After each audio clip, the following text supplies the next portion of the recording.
La forêt amazonienne, un labyrinthe végétal infini, humide, dangereux, mais porteur de secrets.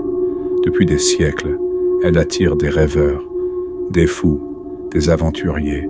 Mais parmi eux, un homme se distingue, un colonel britannique, célèbre, respecté. Et pourtant, il n'a jamais été revu.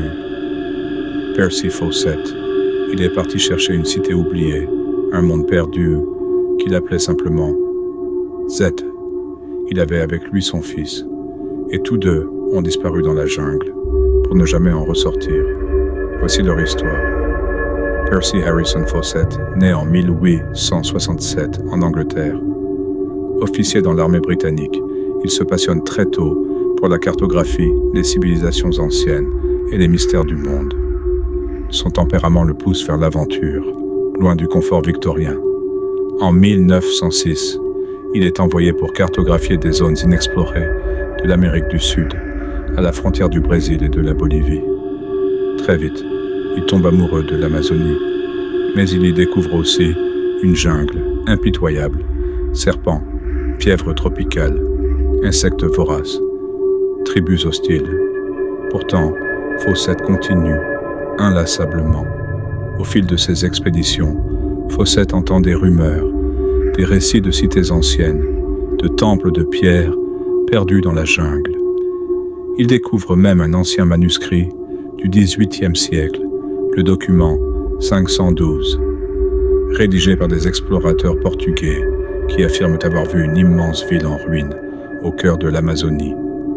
Fawcett se convainc qu'il existe une civilisation oubliée, bien plus avancée qu'on ne l'imagine. Il l'appelle simplement la Cité Z. Cette idée devient une obsession. Il se persuade que cette ville pourrait réécrire l'histoire du continent sud-américain.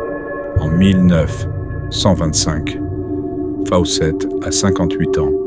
Malgré l'âge, il décide de repartir. Mais cette fois, il ne part pas seul.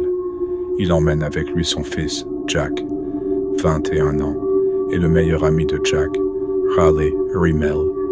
Ils sont jeunes, enthousiastes, convaincus qu'ils vont changer le monde.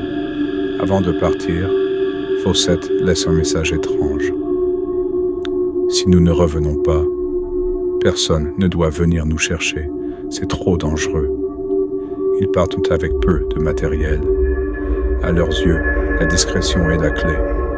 Une petite expédition passe inaperçue des tribus et progresse plus vite. Le 29 mai 1925, Fawcett envoie sa dernière lettre à sa femme, depuis un endroit qu'il appelle Dead Horse Camp, le camp du cheval mort. Il y écrit « Ne t'inquiète pas, ma chérie, nous allons vers le nord.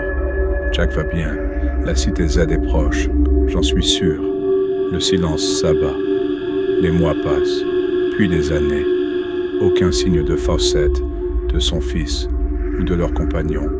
Aucune trace de lutte, aucun objet retrouvé. C'est comme s'il s'était évaporé. Le monde s'interroge. La presse s'empare du mystère.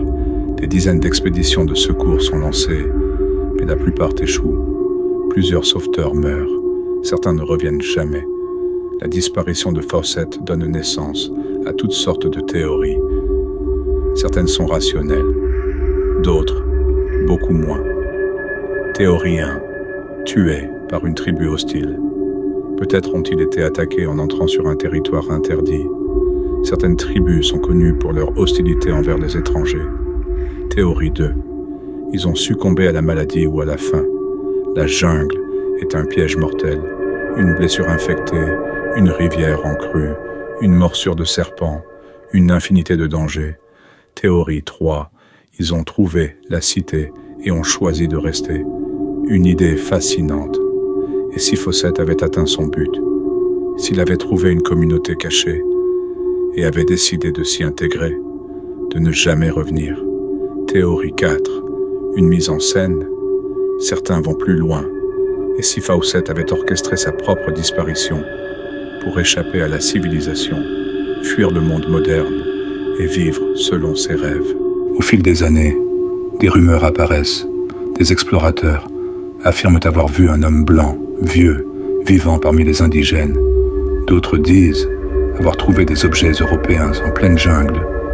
Un chef de tribu aurait même reconnu la photo de Fawcett, disant « Lui, oui, il est venu ici, il est mort ici, mais aucune preuve irréfutable n'émerge. Tout reste flou. Le mystère s'épaissit. Pendant longtemps, les scientifiques ont rejeté les théories de Fawcett. Pour eux, il n'y a jamais eu de civilisation avancée dans l'Amazonie. Trop humide, trop instable, impossible d'y construire une ville. Mais au début des années 2000, des découvertes changent la donne. Des chercheurs brésiliens et américains identifient des structures géométriques géantes cachées sous la forêt. Des routes, des levées de terre, des fortifications.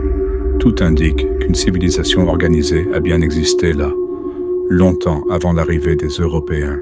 Ce réseau ancien est baptisé la civilisation de Kuhikugu, et devinez où ces découvertes ont été faites.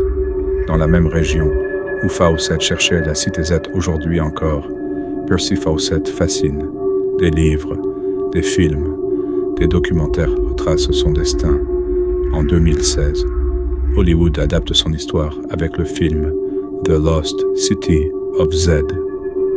Mais au fond, ce n'est pas seulement une histoire de jungle, c'est une histoire humaine, celle d'un homme prêt à tout sacrifier pour une idée. Une foi inébranlable dans l'existence de quelque chose de plus grand, de plus ancien, de plus mystérieux que ce que la science osait croire. Percy Fawcett n'est jamais revenu, son fils non plus, leurs ossements n'ont jamais été retrouvés. Et pourtant, son rêve, lui, n'est jamais mort. Peut-être qu'au fond de l'Amazonie, la cité Z existe vraiment, et peut-être qu'un jour, quelqu'un suivra leurs pas et découvrira enfin ce que la jungle a gardé secret pendant des siècles.